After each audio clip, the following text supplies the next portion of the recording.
না না বসেন, ফ্যানের তলে বসেন।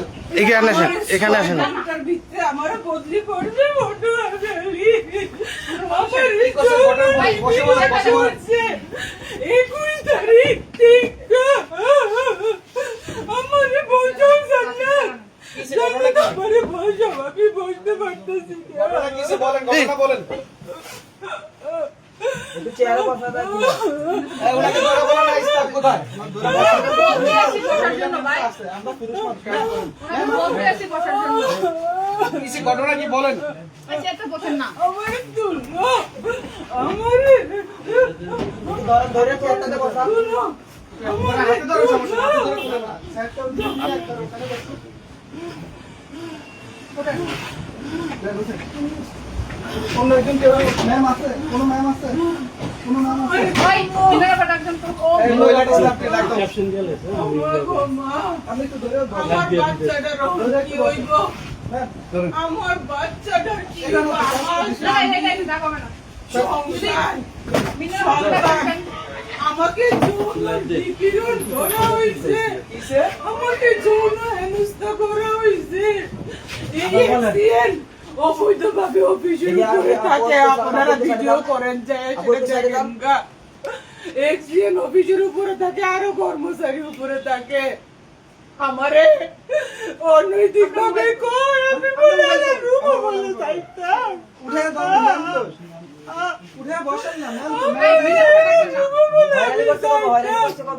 আমারে 21 তারিখ থেকে এর আগের থেকে আবার আগে প্রস্তাব দে এবারে রুমও বলে যাইতাম এক্সচেঞ্জারে রুমও বলে যাইতাম বেড়ারে বলে খুশি করতাম আর নাহলে আমারে বলে বদলি বলে করে দিব নাম কি, ওনার একজন নাম আমার কি? নাম আবুল খায়ের নির্বাহী প্রকৌশলী আমার অফিসের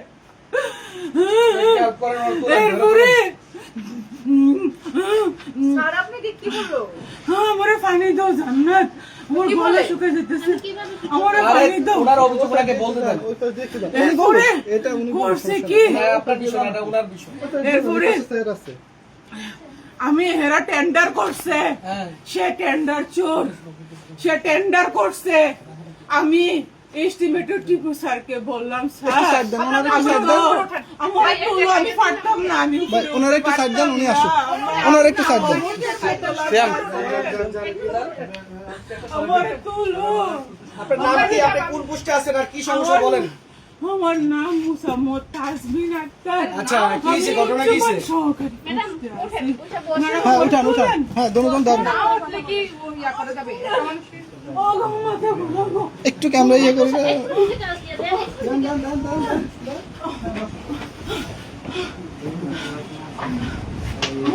চশমা দেন আমি চশমা মনে হয় ওয়াশরুমে, ওয়াশরুমে। আপনাকে এই প্রস্তাব কবে করছে?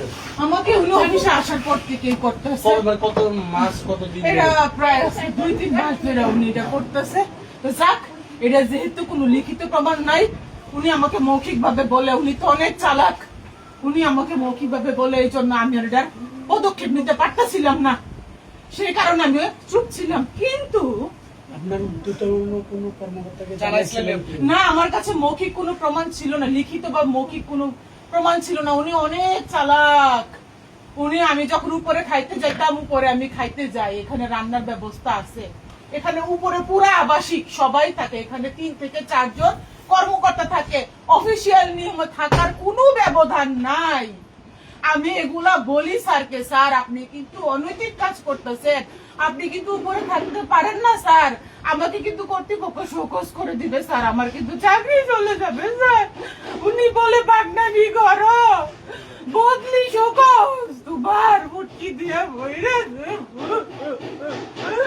আমারে বুঝাও আমি স্যারের কইলাম স্যার আপনি যে লাস্ট যে টেন্ডারটা করলেন 19 প্যাকেজের আপনি যে লটারিটা করলেন স্যার আমি তো কইতাম পারি না মেমু বই সাইয়া আমি দেখি স্যার এই লটারির উইনারদেরকে আপনি ল্যাপে অর্ডার সঠিকতা যাচাই করার জন্য চিঠি দিছেন স্যার সেই স্মারক বই আমার লেখার কথা স্যার ওই স্মারক বই আউটসোর্সিং লেখে এই ব্যক্তি আউটসোর্সিং লেখে আমার স্মারক বই আমার অফিসে কোনো মূল্য নাই আমার, আমি একজন প্রশাসনিক কর্মচারী। আপনারা এখানে এই খাতা লোকের আছে কথা 10-15টা বা 20টা, বন্ধ করেন। প্রত্যেকটা খাতা আমাদের এন্ট্রি আছে। আমরা এখানে আউটসোর্সিং হলো আমরা এই অফিসে কাজ করি। এই লোকে আমি জানি না ক্যামেরা ধরছেন প্রশাসনিক সেই সুবিধা কোনো- বলছি। প্রশাসনিক কোনো অর্ডার আছে কিনা, আমার এক্সিএনএল লিখিত কোনো অর্ডার আছে কিনা, ওরকম কোনো অর্ডার আমি শো করি নাই, আমি দেখি নাই।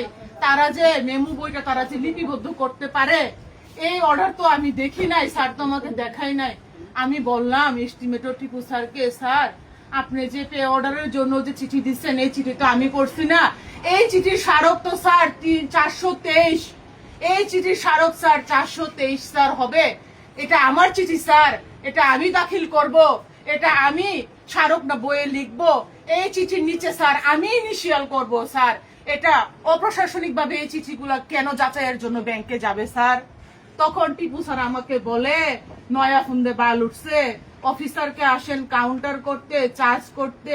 আমি বলি স্যার আমি তো আপনাকে চার্জ করতে পারি না, আমি কর্মচারী স্যার, চার্জ করার ক্ষমতা স্যার আমার নাই। স্যার আমি প্রশাসনিক ভাবে জানতে চাইছি স্যার, আপনারা কেন এই টেন্ডার নোটিশ যে লটারি যে করবেন, কেন নির্বাহী প্রকৌশলীর আদেশে সই করা একটি পত্র আপনারা কেন দাখিল করেন নাই স্যার? এই পত্র তো আমি দাখিল করার কথা। কোন সময় অফিসে অডিট হইলে এই প্রশ্ন তো আমি সম্মুখীন হব, আপনি কেন এই টেন্ডারের লটারি প্রকাশের তারিখটি আপনি নোটিশ বোর্ডে দেন নাই এবং কর্তৃপক্ষকে অবগত করেন নাই? তখন কি আমার চাকরি থাকবে? আমি এখানে প্রশাসনিক দায়িত্বে আছি, আমার কি প্রশাসনিক বিষয় সম্পর্কে প্রশ্ন করার অধিকার নাই? আমি কি জানতে পারি না আমার স্যারের কাছে?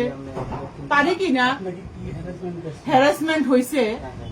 হ্যারাসমেন্ট হইল গিয়া সেটা